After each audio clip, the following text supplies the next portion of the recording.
Hello, everyone. My name is Katie Emilio, and I'm an engineer in the Professional Development Department at ACI.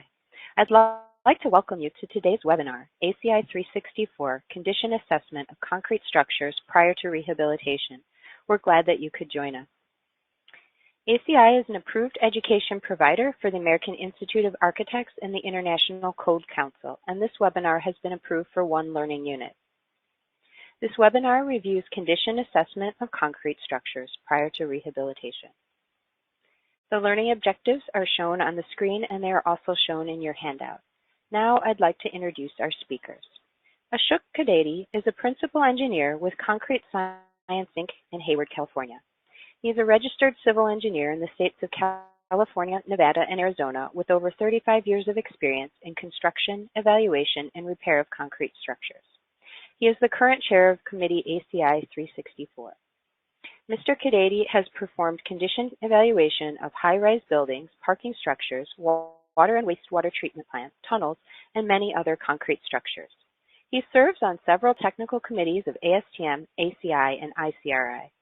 Mr. Kadeti has taught a concrete technology course at the University of California, Berkeley, and University of California, Davis Engineering Extension. Additionally, we have a second speaker today, Paul Gaudet. He's a fellow of ACI, a principal at Wisjani Elsner Associates, Inc. in Chicago, and he's worked at WJE for over 34 years and has been involved in a wide range of investigations and repair of concrete, modern, and historic concrete structures, including high-rise, plaza, and parking structures. Mr. Gaudet is a former chair of ACI 546, Repair of Concrete, the Secretary of ACI 364, Rehabilitation of Concrete Structures. He's a member of ACI 562, Evaluation, Repair, and Rehabilitation of Concrete Buildings, and other ACI committees. Mr. Gaudet has also been an instructor for 1- and 2-day ACI repair seminars for many years. He is a fellow of Association for Preservation Technology and has also served as a course leader and instructor for several courses on repair of historic concrete. And now, Ashok will begin today's presentation. Thank you, Katie. Good afternoon, and welcome to ACI 364 webinar on condition assessment of concrete structures. Let's begin. The objectives of building assessment are many. However, in most cases, the building is evaluated to determine the extent of distress due to either material or structural. There can be other reasons. One of the reasons could be to determine the feasibility of change in use or change in loading. Typically, owners hire a licensed design professional experienced in condition assessment to perform this work. ACI 364 document is prepared by many volunteers.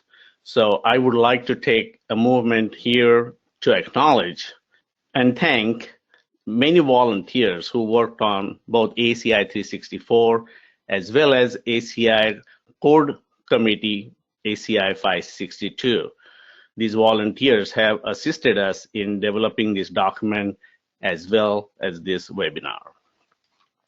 The ACI 364 document, the purpose of this document is to provide general procedure for the condition assessment of existing concrete buildings.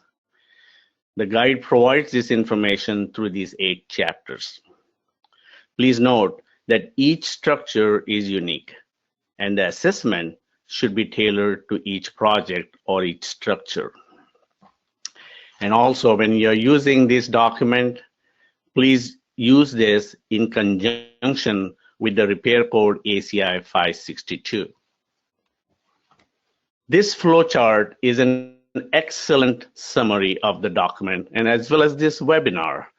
It starts with the preliminary investigation, which is the starting point for any condition assessment.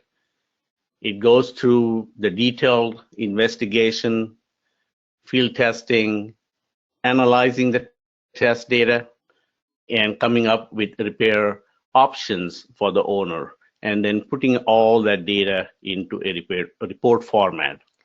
And that's what we will cover in this webinar. Definitions. By the way, during this webinar, we will use various terminologies which are unique to concrete rehabilitation work. So let's take a look at some of those important ones. Assessment, damage, evaluation, investigation, repair. These are some of the terms you will hear from us today. And ACI, particularly ACI 562 repair code, has developed definitions for these terminologies, and they are available on ACI website. The website is stated above. In past, we used the terminology condition evaluation. Today, we use condition assessment, and I may still go back and forth and use those terms interchangeably. But there is a difference between the two, and the definitions give those details. I believe the assessment is a broader term and captures larger scope of work than evaluation. With that introduction, we come to Chapter 3, and we begin with the real main content of this document. Chapters 3, 4, 5, and 6 have larger contents and demand more time. Paul Gadet will cover chapters 3, 4, and 5, and I will return to discuss chapters 6, 7, and 8. So let me pass the baton to Paul Gadet. Paul, here you go. Thank you, Ashok, and thanks to Katie from ACI for coordinating this. I will be covering chapters 3, 4, and 5, as Ashok said. And the first one will be investigation. Investigation can be broken down into two levels, the preliminary and the detailed, and I'll describe that in a second. But the format that Ashok showed you on the flow chart basically follows what most people use in conducting an investigation. And it'd be review of the plans and relevant documents, the condition survey, the field and laboratory testing, analysis and evaluation, and then finally a report that presents the findings of the investigations and most probably cost analysis. The preliminary investigation, well, first is these terms were discussed long and hard within the ACI committee, and by consensus, we came up with the terms preliminary and detailed investigation, which I think most of us naturally use with this type of work. The preliminary investigation is to develop an initial understanding of concrete structures' behavior, condition, and existing performance. It also helps establish the objectives for performing the rehabilitation. And typically it's limited to accessible components that are visible and detectable without exploratory openings or specialized equipment. So most often it's visual or some limited sound testing, but for the most part a preliminary or initial type of attempt. The detailed investigation goes more towards in-depth assessment of the concrete structure's behavior and condition, or additional assessment or more comprehensive or technical cost analysis. And this usually will encompass inspection openings, some non-destructive testing, maybe some sample areas or trial areas to open things up. Okay, the next section we're going to be covering is document review.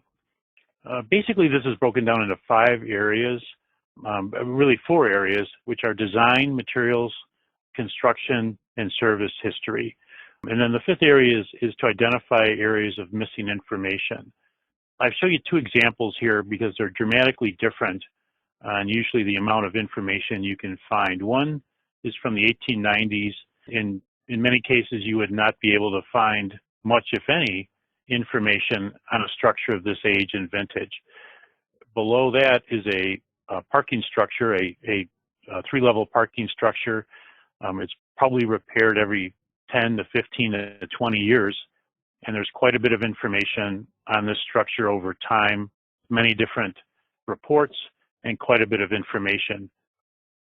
As far as the design information, much of this is intuitive, and then there's some other areas that we'd like to point out. Construction documents is always the first thing that people look for, and usually that has some type of quality control records, as-built information, and then you really want to pay attention to the design and building codes from the original or modifications or when different repair work was done. Often an overlooked area is interviewing the building manager and building engineer. I can't tell you the number of times I've found additional information from the building engineer or some golden nuggets that provide you with more information.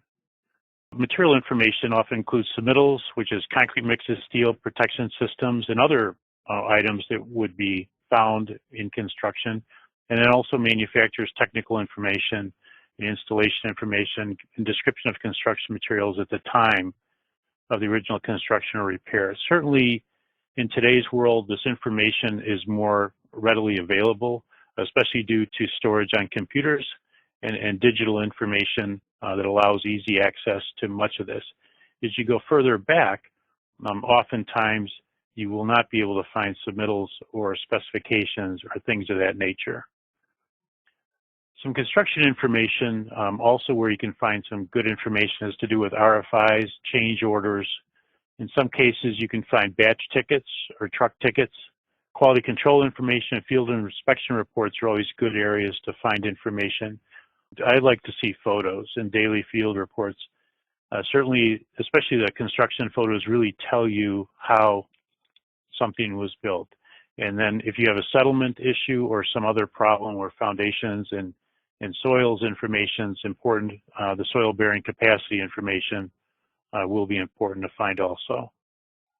The service history is also something that should be considered in document review. The maintenance, repair, and remodeling records are important. They certainly will give you an indication of how often and to what extent the repair work can be done. Previous reports or reports of a previous investigation and inspections can definitely offer you additional information and provide you with a perspective on the rate of deterioration and the extent and whether the amount of deterioration is trending up, trending down, or what other items that may impact your investigation. Once again, highlighting the interviews with the operation and maintenance staff that will help you determine how much they will spend and at what rate and frequency that the work will be done. Logs of seismic activity and geological activity, depending on the region of the country you're from. And then, of course, if there's any type of inspection reports or violations from some government agency or the local building department. On the right is a good example of something I look for on parking structures is the type of snow removal we'll do. I happen to come from a northern climate, so this is important. But certainly the type of snow removal and the location of the, in this area, this happens to be a parking structure, but the location of the snow removal and if they're using rubber tip blades or not. With historic structures, you have a whole different level of document review. Oftentimes you'll have to resort to the Library of Congress records, the National Register for Historic Places, and sometimes local organizations such as municipal or state historic preservation societies or groups will have information. If you can find them, the historic structures reports or the Historic American Building Surveys provide some detailed information on measured drawings and things of that nature, history and materials that were used in the structure. Now the heart of my talk will be the field investigation portion. To start that out, the first point will be the meeting with the owner and contractor, especially with the owner to find out what their expectations are, what their plans are in the future. Also meeting with the contractor if they're available who did the original construction or has performed repair work over time. Certainly what comes into play is the availability of funds and what the owner's expectations are. Preliminary or detailed condition assessment should be worked out right away. I tend to prefer to perform a preliminary assessment before getting into a detailed assessment because you can prejudge what the areas of deterioration are. Certainly, you want to have a defined scope of work, and that will rely to a certain amount on the access and limitations, whether they're hazardous materials or safety, And one thing to be careful about is if permits are required to do your investigation. One thing I like to do at the start of any type of investigation is to develop my generalizations in characteristics based on the age of the concrete, the environment, or the conditions that the concrete faces. I tried to come up with a real broad brush of different types of concrete structures here, going from a coastal fort facility from the late 1800s to a silo in Oregon, a typical constructed building from the 1960s, and then a precast panel structure built in the 1990s. All of these have different conditions, different exposures, and repairs for each one of these will require different techniques. So this is what I like to look at when I first get involved with a project. Here's some of the generalizations I use for looking at concrete structures. I tend to break the history around between the Depression and World War II, because very little concrete work was done at that time except for the WPA or other Depression-era construction that was done around that time, or Department of Defense. But usually between 1930 and 1950, not too much was built until after World War II. But older concrete, I tend to look at many more layers were used in placement. Certainly the level of sophistication in placement methods was not as developed. Sometimes you'll have placement in lifts. For instance, on an outside wall, you may have a parging over it, or on top of a wall, you may have what in historic documents they used to call waterproofing, which is just a cement-rich layer. Oftentimes, the water-cement ratio will be higher, the water content will be higher. If you're in very early 1900s, you'll have actually proprietary reinforcing systems. Recently, CRSI put out a very good document on early reinforcing structural systems by different contractors and different companies around the country.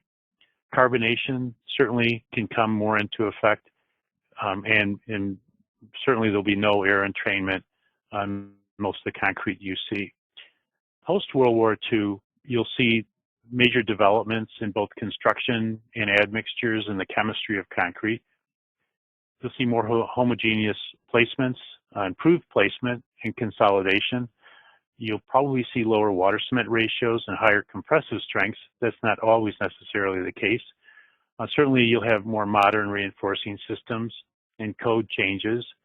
Carbonation will probably still come into effect depending on how old the structure is. Air entrainment, I've seen air entrainment used on high rises as early as 1948, although in a historic document it said that it was done for placement reasons, not for durability reasons. And then, of course, the introduction of different admixtures that will increase consolidation or ease placement. The types of distress and deterioration we most often see are broken down into 4 areas: construction defects, corrosion-related deterioration, material-related deterioration, and then, of course, a structural distress. And you can see an example of all these on the right side of the screen. Construction defects tend to happen depending on the difficulty of the placement. For example, in this situation, you had a fairly difficult formwork profile that it was designed for the concrete foreman or the concrete subcontractor to install. And in this case, the contractor used chairs to push back from the vertical surface to provide the concrete cover. So although the concrete cover was fine, the chairs created a problem. And you can see these are fairly aggressive chairs and protruded from the surface and caused surface cracking. So techniques were evolved to remove these. The next item that we see here in northern climates is freeze-thaw deterioration. On the left is a railroad bridge, a good form of infrastructure where you can see, this is from the 1930s, you can see quite a bit of deterioration in from freeze-thaw damage. On the right is a historic fountain. Although built after World War II, it's considered historic. But you can see for the water damage, of where the water flows, the freeze-thaw damage, and the concrete. Corrosion-related deterioration, we will not cover in detail, and that you can get more information on that in ACI 222, corrosion of metals in concrete. But basically, the way we look at it is, first will be corrosion of the steel, cracking of the concrete adjacent to the steel, delamination of the concrete, and then finally spalling of the concrete away from the corroding reinforcing steel. Here's a good example of this. This is some architectural concrete with a ribbed edge, which is very susceptible to damage from corrosion-related reinforcing steel because it doesn't take much of an expansive force to push concrete off. On the left, you can see the cracked and delaminated concrete over the reinforcing steel, and on the right, where it has been removed. So a condition survey, what we really would like to do is document surface defects, delaminations and debonding, corrosion of reinforcement, connectors for precast concrete elements, exposed and erupted tendons, and post-tension or pre-stressed concrete deformations, out-of-plumb columns, uneven and deflected slabs and foundation settlement. Also, you want to document water leakage and drainage problems, so what's feeding the damage, staining and efflorescence, leaching, other evidence of water intrusion, physical and chemical deterioration, paste erosion or paste dissolution, concrete material problems such as alkali aggregate reaction or surface scaling, and what type of protection system you have. As far as visual inspection, you want to verify the dimensions. ACI 201.1, the Guide to Conducting a Visual Inspection of Concrete and Service, it can help identify areas of concern. There's also another document, ASCE SEI 30 2014, which is a guideline for the condition assessment of the building envelope. These are both good documents for helping you categorize and document different conditions in concrete. Some other documents that will help is ACI 222 for non-destructive testing in concrete. Ashok will be talking about many of these techniques in the next section. And then as far as the amount of testing and sampling you want to do, adequate sampling can be determined using ASTM E122. I just want to go through a few field testing techniques that are used.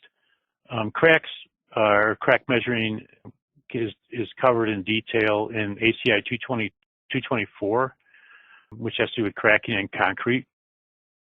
Most often either a crack comparator or some type of crack gauge is used to measure the width of cracks. And you can see this person on the left is looking at through a crack comparator, which usually gives you a magnification of about 5 to 10 times the normally what you see. And you can see in the middle is actually a photograph of what the person's looking at, and the crack will run through that and will give you a good read on the width.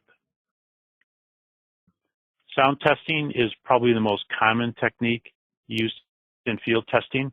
One thing to think about too is when you are sound testing, I always like to say that you see a lot more when you're sound testing. And that's usually the case. Believe it or not, there is an ASTM that discusses that, D4580. It has to do with measuring delaminations in concrete bridge decks. The person on the left is sound testing top of a garage deck. One thing of note is there's 2 or 3 different vintages of repair work that are being done on that deck, and each one will give you a different sound. So the geometry and the configuration of the structure you're sounding will give you different sounds. So then usually you should be using a chain of the right size to give the right acoustic sound. On the right, you can see the person is using their left hand to try and feel the vibration coming through the slab as they sound it with his right hand. And that's a good way of detecting maybe hard to hear type of anomalies or deterioration or debonding in the concrete. So using your hand to feel the vibration. Another thing I'd like to recommend is back checking all NDT. And here's an example of doing that. This is sound testing the underside of a deck, which is very fatiguing for anybody who's ever done that before. They know what I'm talking about. Your arms tend to fall asleep, and it's very hard to use a hammer overhead.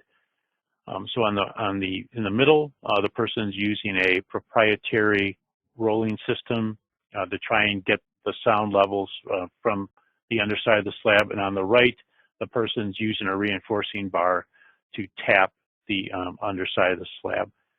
In this particular case, unfortunately, the two on the right didn't work so well, but the one on the left did, which of course is much more fatiguing to the person doing the work. But the moral of the story is to do back checking with any type of non-destructive testing techniques you're using. Locating embedded reinforcing steel, which is always important, but especially before coring or determining what type of reinforcing steel, whether it be the location and depth. On the right is exposing some of that reinforcing steel so you can get a better understanding of what you're actually measuring. Always good to collaborate, always good to back check your information. Exploratory openings.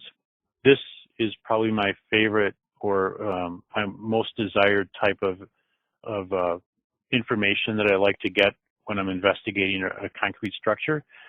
It'll give you as-built conditions. It'll provide you with the depth of reinforcing steel. It'll help you verify the types of deterioration you're actually thinking you're seeing at the surface. It also will demonstrate the removal techniques and most importantly, the depth that you'll need performing your work. Now, one thing that's important to remember is in doing work, contractors normally think of repair work as a volume instead of an area. So the depth is very important to the cost, the difficulty, the cost and difficulty of doing this type of work. But the most important item is, what are the hidden conditions? As you can see, this person is doing an inspection openings. This happens to be a vaulted sidewalk or an areaway, as it's called in some parts of the country. But basically, it's just an elevated slab with a topping slab or wearing surface on top. And it happens to be adjacent to the building where the waterproofing, flashing, leakage, and deterioration are very important in actually conducting the job. So typically, I think it's a good idea to put your inspection openings in areas of most concern. Now, documentation is fairly intuitive, but you really want to document the condition survey, the types and locations of deterioration, the repair quantities, the trends, and it's always important to remember that this is the baseline for information in your repair design. And once again, ACI 201.1 is a guide for conducting a visual inspection of concrete surface. Also, too, this type of work seems to be changing as more and more people are using electronic methods, whether it be web-based documentation pieces or using iPads or other types of equipment. Another important item to consider in doing your work is access to the concrete. On the left is a parking structure, very easy to look at all the surfaces. In the middle, you have a plaza structure where inspection openings only provide you the top surface. And on the right, where your access is through swing stage scaffolds. Another good example of this, just to highlight the importance of getting to the different surfaces, I want to thank Collins Engineering for the photograph on the left of a water tank, but on the right is a good example of good access, high-powered lights to look at the concrete surface. Marine structures, obviously in the splash zones, you'll have all kinds of different problems. Most importantly is the seepage of the high chloride levels to the deep, even though this had a deep reinforcing bar with good cover, it still had the chloride levels that exceeded the threshold and corrosion began to occur. Facade conditions, the common problems are usually either carbonation or chloride from different types, and that's why I have the cold weather placement, depending on the region of the country. Was at the center of the building, that's where most of the deterioration occurred. But of course, it has to do with the zones of the building or varying exposures. Facade conditions can have to do with coverage, have to do with the amount of protection systems you have. And certainly one thing to be careful about is perimeter conditions, in this case, happen to be windows right up to the edge of the concrete slab. Balconies have other issues related to materials, embedded pitch pockets, or surface edges where corrosion-related deterioration can cause safety concerns. Precast panels get into different types of concerns beyond the conventional concrete deterioration mechanisms. You have numerous joints, you have panel connections, you have varying types of reinforcing steel. The thickness of the concrete can be much thinner, usually about 4 inches. You have an architectural finish. Very often you have very limited selections or choices on protection systems. With precast parking structures, you have additional concerns, structural concerns such as flange-to-flange connections, bearing points, and of course all the sealant joints you have over those connectors. Evaluation of previous repairs are another step beyond the original concrete that should be considered also. And as stated before, there could be several different generations of repair. And usually what you want to look for is the depth of the repair. Did it go behind the reinforcing steel? The surface preparation that was used, the material, and what type of deterioration of the concrete. And that will help you decide on the service life. Now, what is all this? What is the value of all this? Very often is to decide what the costs are and what the options are. And estimating repair quantities is, for the most part, what most owners make their decisions on. That's based on the condition survey, the concrete characteristics, options, phasing. And one thing of importance is to usually that concrete repair quantities will typically increase. Now, ways to improve this is truly understanding the concrete characteristics, maybe doing some laboratory analysis, certainly doing close-up inspection, using inspection openings, possibly performing some trial repairs, and usually the most effective way of improving your estimates is to use some type of contingency, which will depend on the type of concrete and all these other characteristics we just talked about. Next, I'll pass this over to Ashok now, who will be talking about sampling and testing. Thank you, Paul. So let's begin with Chapter 6 on sampling and testing. The need for sampling and testing arises from lack of information. Many times in older structures, the drawings and details are not easily available, and the only way to get the information on the structure is to perform some destructive testing or non-destructive testing or a combination thereof to get the information both on the material and structure. You might need to do some load testing to determine the load carrying capacity of the structure. So I'm going to go through some of the testing that is performed on the buildings to obtain the information that is necessary. So various test methods, non-destructive test methods are described in ACI 228, and that document is available in ACI. And we will cover some of those test methods in the next few slides. Again, the guidance for the testing for non-destructive is in 228. Core evaluation. Coring the concrete structure, taking core samples and analyzing or testing them is very common, and it is very difficult sometimes to evaluate the core properly. ACI 214 is an excellent document that provides the guidelines and provides some analysis tools to the engineer. 437 is primarily for load testing and strength evaluation of existing concrete structures. So these three documents in conjunction with ACI 562 repair code would be excellent start for anyone to begin before they begin the destructive testing. So test methods normally are coring or non-destructive test, and then using those samples in the laboratory to perform material tests on concrete. There are many non-destructive test methods. and we will cover some of the important ones which are used in the field. Paul showed you a sounding test using the chain drag and hammer ASTM D4580. We will cover the rebound hammer test, also known as Schmidt hammer test, and then some pulse velocity, impact echo, ground penetrating radar, pulse echo, bond test, half cell electrical potential test for corrosion, and X-ray. So rebound hammer test, again known also as Schmidt hammer test, is a calibrated instrument, and it depends on the surface hardness of the surface you are testing. So if the concrete is made out of good quality aggregates, you might get a different number than a concrete made out of weaker material. So one needs to understand that rebound hammer cannot be blindly tested or blindly trusted. It has to be in conjunction, or it has to be evaluated in conjunction with cores.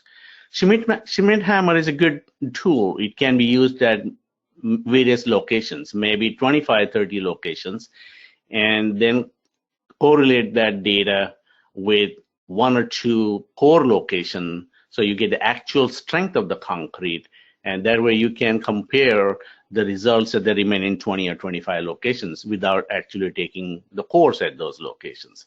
So again, the Schmidt hammer is a good tool, but needs to know that it is related to surface hardness, depends on the aggregate, and even the wetness and the dryness of the concrete surface. Pulse velocity has been used for a long time, and it is very trustworthy instrument. It is simple to use, and it basically uses two transducers. One transducer sends the wave, sound wave, other transducer receives it, and you determine the time it takes to travel from one end to another. And having known distance between the elements of concrete, you know approximately how much time it will take theoretically to travel that distance. If the time, instead of being X seconds, is X plus Z seconds, then it raises a red flag, and it indicates there may be a flaw inside the unit. This is a schematic diagram that shows how the instrument is used. On the left-hand side, you can see the diagram. The right-hand side shows a photograph, the instrument being used in the field.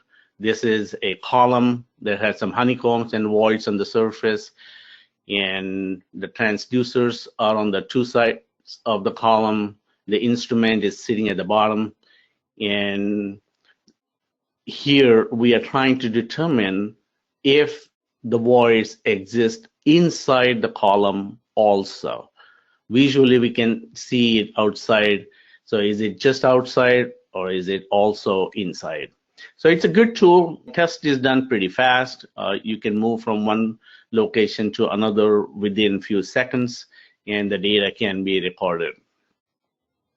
Now, the same instrument and the same technique is used on a larger structure. These are seismic retrofit columns for a utility project, and you can see the jacketing along the length of the beam. The interior, the darker colored beam is the original beam, and the outside along that red arrow here, this is the new jacket to improve the seismic resistance of this building.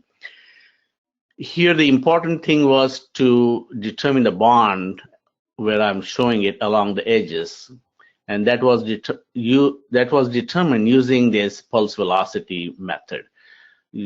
This involved a lot more than doing it on the floor. You need man lift to go up there, but the transducers are placed on two sides, and the same technique. This wave goes from one end to the another. We know the exact length of this. We know how much time it would take.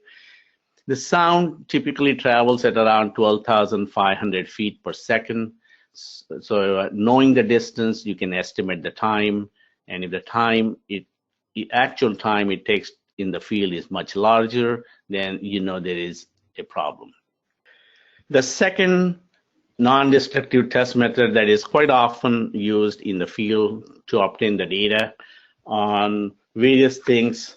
One of the most important thing would be to determine the dimensions of a element like a retaining wall, where it is up against the soil, you have access only on one side. So this instrument can be used from one side only. As you can see, the schematic here shows an impactor. The impactor, which is in my hand here, a small one for a thinner element, and a transducer, which is sitting right next to it, which is this vertical transducer I'm showing you. The impactor sends in a mechanical wave, a short pulse, and the pulse then bounces off the boundary of that element. The boundary could be the end of the element, such as a thickness, a foot thick wall. The pulse returns to the transducer from 1 foot. But in case there is a problem in the middle, the pulse cannot go down in a straight line. It has to travel around the distress and then come up to the transducer. That increases the time. And this particular methodology uses the frequency response from the structure as opposed to time, which is basically the inverse of it. And depending on the dominant frequency, the data is analyzed to see if the boundary of the structure is reflecting or is it something in the middle. And this way you can determine if there is a flaw inside the unit. So going back to the previous example of a utility structure, the same large beam seismically retrofitted was tested with pulse velocity in this direction that I'm showing you. And now it is being tested from the underside, where on the right-hand side, you can see the technician is holding the instrument up against the bottom of that beam. So combining the two non-destructive test methods, pulse velocity and impact echo, we can obtain a lot of information and identify locations where there may be potentially voids or honeycombs. And then those locations are then drilled to confirm the non-destructive test findings and then repaired. This is a typical impact echo test result, essentially a frequency response, and based on the frequency response, a thickness is estimated, and if the thickness corresponds to the member you are testing, then there is no problem. If the thickness represents a larger than the test element, then there is a question, and we need to determine what that problem is, honeycomb or void or crack. Ground penetrating radar.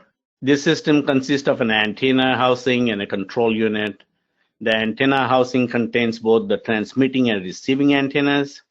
The high frequency radio waves are reflected from subsurface features and are stored in a digital control. As the antenna moves along the surface, echoes are plotted to form a pattern, which is used for interpretation. So let me show you that. So this is the instrument. This is the antenna that runs on the surface. This is the unit that collects all the information. It is easy to use when you have less reinforcement. It is very difficult. We have congested reinforcements because then the response overlap each other and you cannot exactly identify each of those reinforcements. So multiple layers reinforcement are difficult, less reinforcement easy to use. Here's the GPR radar output. You can see very clearly the parabolic shape of different reinforcement, easy to identify the center of the reinforcement, the spacing, and even the approximate depth from the surface. You can determine where it is located. Pulse echo test. It is primarily a test which is similar to the pulse velocity, but this is used primarily on piles, drill shaft, or caissons to determine the pile depth. And if you know the pile depth, you can inversely use it to determine or estimate the quality of the concrete. That is, many older structures don't have the data, how deep the piles are. So this is an excellent method for it. Typical output from the pulse velocity, pulse echo, time-based reflection from the bottom of the pier or from any honeycomb or void from the pier. Bond testing is where you want to check the bond between the two elements. Here, the important thing is the pucks which are attached to the concrete surface need to be properly attached so that the failure doesn't occur at the bond line between the steel puck and the concrete surface, and it occurs somewhere in the concrete or at the bond line between the repair material and the concrete or within the repair material. Here is the instrument being used for doing the bond tests. The pucks showing the failures. Here on the right-hand side, the failure is within the concrete and not in the overlay, which means the bond strength was greater than the concrete tensile strength. Half-cell electrical potential test is a test that is done to determine the potential for reinforcement corrosion in the concrete. And typically, if the readings are less than minus 350 millivolt, then there is a 90% chance the rebar is corroding. So it can be done on vertical surfaces, horizontal, like soffit surfaces in parking structure or building. X-rays, very difficult to do, needs to vacate the room, needs to vacate sometimes the building to get away from the harmful rays. To do a 1-foot wall may be easier, but to do a 2-foot wall, you might need to vacate 1,000 feet around to avoid exposure. Here is the output from X-ray. You can see how clear it is. It shows the concrete. It shows very clearly the reinforcement, the lap, the spacing, and sometimes you can estimate the size. Carbonation test, many times done in the lab and also in the field. It's easy to do. You spray the phenolphthalein solution onto the freshly fractured concrete surface. Where it is a pink color, it is non-carbonated. Where it is colorless, like on this side here, it is carbonated. And the carbonation occurs due to the presence of carbon dioxide and a reaction of carbon dioxide with calcium hydroxide, and it converts into carbonic acid formation, and that carbonic acid reduces the pH of concrete. If the pH drops to 9 or below, the reinforcement corrosion can begin. So laboratory test, many of you may have done this test after taking the core from the field. Either a compressive strength test is done on the concrete or a split tensile strength. This is a compressive strength test being done in the laboratory. This is a split tensile strength test. The split tensile strength is excellent for judging the bond between the two layers of concrete, two pores. And sometimes concrete is delayed in placing over each other. You have a bond line or a cold joint. If you have a core from that bond line and you apply a compressive force along the bond line, due to Poisson's ratio, we get split tensile stresses along the bond line, and the failure is along the bond line, which indicates what the quality of the bond is, how many psi it is. If the bond line is good, if the failure is in the concrete, that would indicate your bond at the cold joint is superior. Microscopy, these days, majority of the jobs need microscopy to determine many things microscopically, the quality of the concrete, aggregate, cement paste, air, water cement ratio, consolidation of concrete, presence of fly ash, presence of any distress like ASR, microcracking. So it is almost a routine to have microscopy these days on most of the jobs. Testing steel, you want to take the main reinforcement, not the stirrups or ties. Load testing is to determine the capacity of the structure. You can do the load testing using the methods described in ACI 437 and use ACI 318 also the guideline. The load can be applied using sandbags. It can be applied using a drum that's filled with water. It can be applied with a live truck, like this is being done on a bridge. This is typical arrangement at the bottom of the structure. Pretty good scaffolding, so there's no deflection in the beams which are supporting these strain dial gauges, or so you can measure the actual deflection of the structure under the load. This is a typical load deflection curve that shows the increased deflection during the loading. This is 1/3, 2/3, and full loading. Then hold the load for 24 hours, the deflection increases. And after that, you remove the load in the same manner, 1/3, 2/3. And at the end, you determine how much is the residual deflection. If it is minor, and you can use the guidelines in 437 to analyze the structure. So we are coming close to the end. I got a couple more minutes and we can open up for questions. So evaluation is essentially collecting all the data from these investigations, field investigation, lab testing, and determining what are the different rehab options you need. So evaluation needs to consider whether it is material-related defect or the load-related defect. Is it progressive? Is it happening only one time, or is it going to continue? Is it structural? Is it non-structural? Is it localized? Is it widespread? Is it hazardous? Do we need to inform the code authority or local owner as well as the local building people to be very careful with this structure, stop using it?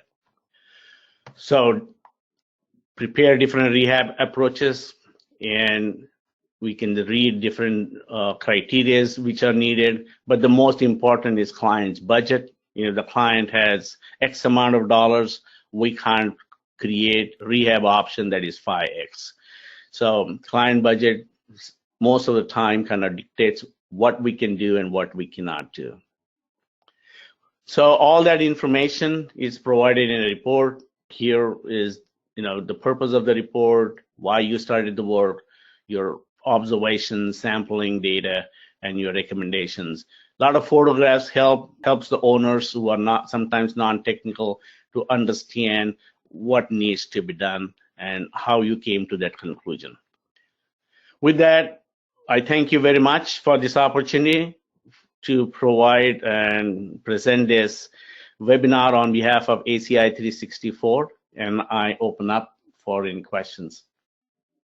Great, thank you, Ashok and Paul. One of the commonly asked questions is regarding the sounding test, particularly the chain dragging test. When that's done on a horizontal surface, what is the best way to report those results? Many a times it is personal judgment, and it depends on the structure, the thickness of the member, and the surface quality.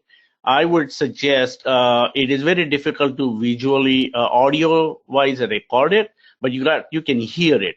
And most of the time we hear it and we try it out at many surfaces before we start concluding that it is either delaminated or not delaminated.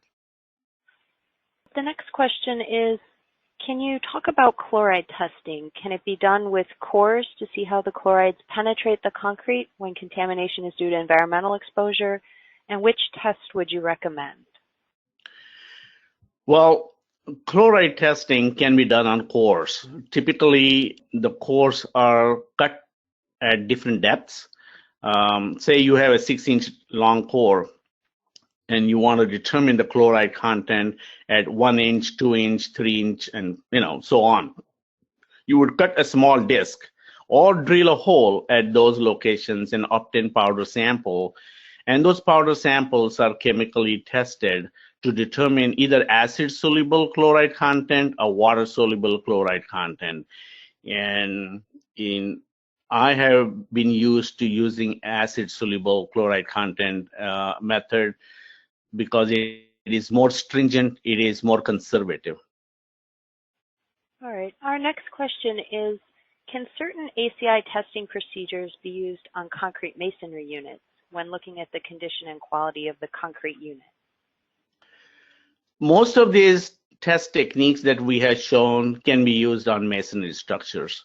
In our practice, we have used same techniques for like non-destructive or destructive testing on either or masonry or concrete structures. All right. Ashok, let's do one final question. So the question is, how do you know if a structure needs repair or not? And if you do this preliminary investigation and find it does or does not, what if the owner is willing or not willing to do the work? How do you handle that? Yeah, that's a very difficult question. It's easy to see if the structure needs repair or rehabilitation. If you're walking in, let's say, a parking structure and you see a lot of spalls on the concrete beams or columns, you see exposed reinforcement. Obviously, as an engineer, you know that structure needs repair.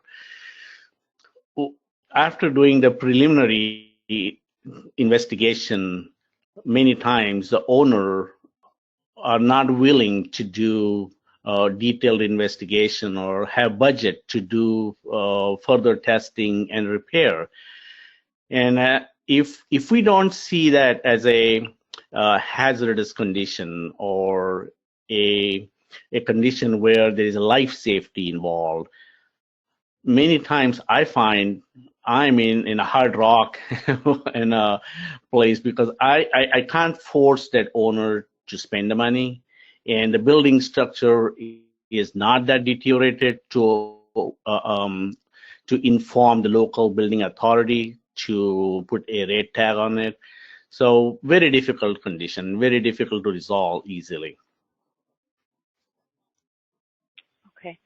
Well, Ashok, thank you, and Paul, for all your time and efforts putting together a very informative and interesting presentation for the attendees. Also, please note ACI offers recorded webinars as well, and some of the topics are shown on your screen. We hope you will choose to join us for future learning opportunities. That does conclude today's webinar presentation. We hope you enjoyed it.